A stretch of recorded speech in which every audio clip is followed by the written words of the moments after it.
First, I want to thank you, Director Haines, for starting with an emphasis on cyber. The truth is, we're in an invisible war on many fronts on cyber already. As you outlined, everything from ransomware to attacks on SCADA systems to insertion of what I call sleeper cells in our critical infrastructure. You also emphasize rightly the fact that it's got to start at the desktop, and personal cyber hygiene is critically important. However, particularly on these state-sponsored potential attacks, well, I would say they've already occurred on our critical infrastructure. We're not going to be able to patch our way out of that. And you sort of slid by this in your opening comments, but they have to be these state adversaries have to be deterred, do they not? They've got to understand that we hold their systems at risk, and that's got to be part of our strategy. It can't just be patching and cyber hygiene. Do you agree?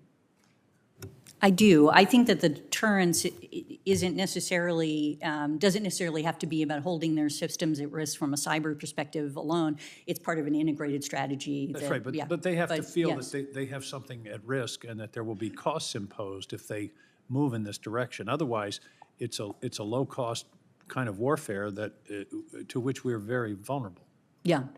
And do you see, I think you also touched on this, do you see heightened Russian activity with regard to the upcoming elections? Yes, I mean, we are consistently, obviously the last several intelligence community assessments that we've done on election threats have identified Russia as really the major actor in this space, and we continue to see them focused on this, and increasingly so. Well, one of the things that worries me in 2016 and 18, we saw them penetrating something like 40 states' electoral systems in terms of databases of voters and that kind of thing. They never did anything with it, but my contention has been they weren't doing that for fun. There's a great potential for disrupting our election simply by erasing a voter database in Miami or having the lights go out in Atlanta. Assess that risk, please. Yeah, I mean, I think there's no question that they're increasing their capacity and that they are developing and using new technologies that are available better at doing what they've done before, and ultimately pursuing the potential for such altering.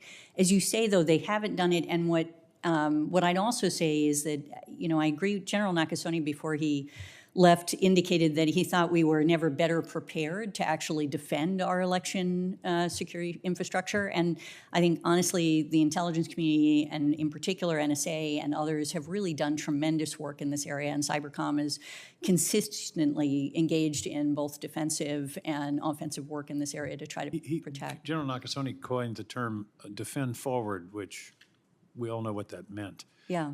But CISA is also working with the states. Absolutely. And there's been a relationship of trust that I think is important. Yeah. One other area, and you haven't touched on this, and that's part of my problem. I'm afraid in all the pivot toward great power competition, we're losing focus on terrorism. The terrorism threat hasn't gone away.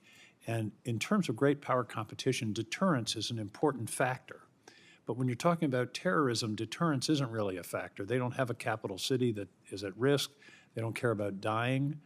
So intelligence is our first line of defense.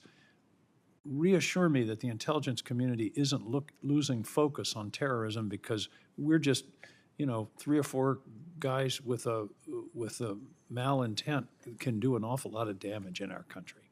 Yeah, I absolutely agree with you.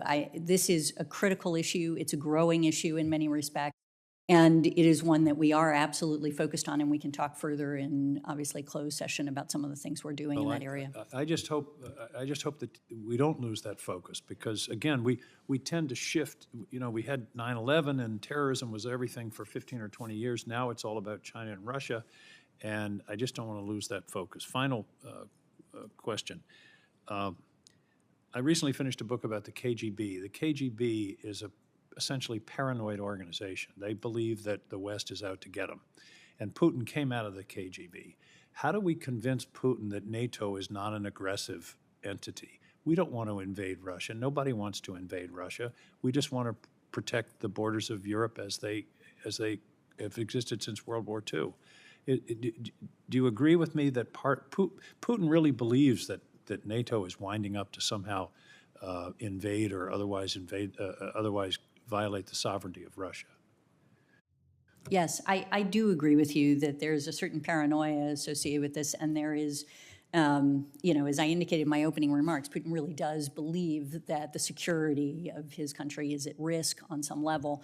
It is, I think, a question, actually, I wish Director Burns were here for, how could you convince him psychologically that, in fact, NATO is not? Because, in so many respects, the actions that NATO has taken has actually been intended to reassure, and at the same time, it has not landed. And in many ways, what Putin has done has precipitated so many events that he was seeking to avoid. I mean, he obviously did not want to see NATO enlarge, and yet his invasion of Ukraine precipitated, Finland and Sweden joining, something that never would have happened, frankly, or we certainly would not have assessed that as being likely on the timeline that it occurred before the invasion.